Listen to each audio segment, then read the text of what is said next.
UP में जाति जनगणना को लेकर एक बार फिर से सियासत तेज हो गई है, जहां एक और समाजवादी पार्टी जातिगत जनगणना के मुद्दे पर सरकार को सदन में घेर कर सवाल पूछ रही है, तो वहीं दूसरी ओर समाजवादी पार्टी पर ही विपक्षी नेता मायावती ने निशाना साध दिया। बीएसपी सुप्रीमो मायावती ने अखिलेश यादव पर चिट्ठी लिखकर निशाना साधा है, जहां जातीय जनगणना के मुद्दे पर मायावती ने सवाल पूछ लिया कि खुद अखिलेश यादव जब सीएम थे तो उन्होंने जाति जनगणना क्यों नहीं कराई। हालांकि मायावती ने कहा कि बसपा जातीय जनगणना के समर्थन में है, लेकिन जिस तरीके से जातीय जनगणना के समर्थन में विपक्ष एकजुट दिख रहा है, ऐसे में यूपी की योगी सरकार पर जातीय जनगणना कराने को लेकर दबाव जरूर बन रहा है।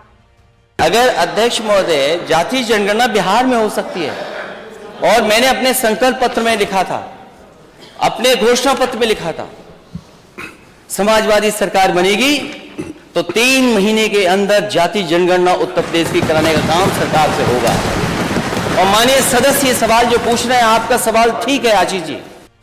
जातीय जनगणना के मुद्दे पर समाजवादी पार्टी ने सबसे बड़ा सियासी हथियार से बना लिया है, लेकिन इस मुद्दे पर मायावती का ऐसा जवाब आया जो अखिलेश यादव को जरूर चुभ रहा होगा।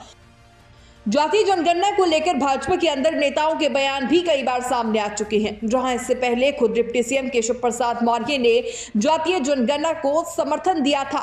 जातीय जनगणना के लिए सुभाषपा अध्यक्ष ओम प्रकाश राजभर भी इस मुद्दे पर विपक्ष के साथ ही नजर आए हैं। हालांकि इस पर भाजपा का कहना है कि जातिगत जनगणना राज्य नहीं केंद्र के हाथों में है, लेकिन सवाल यह उठता है कि अगर जातिगत जनगणना केंद्र के हाथों में है तो बिहार के नीतीश सरकार ने किसके इशारे पर जनगणना शुरू करा दी है।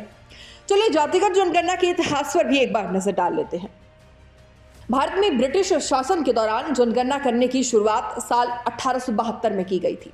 अंग्रेजों ने साल 1931 तक जितनी बार भी भारत की जनगणना कराई, उसमें जाति से जुड़ी जानकारी को भी दर्ज कराया था।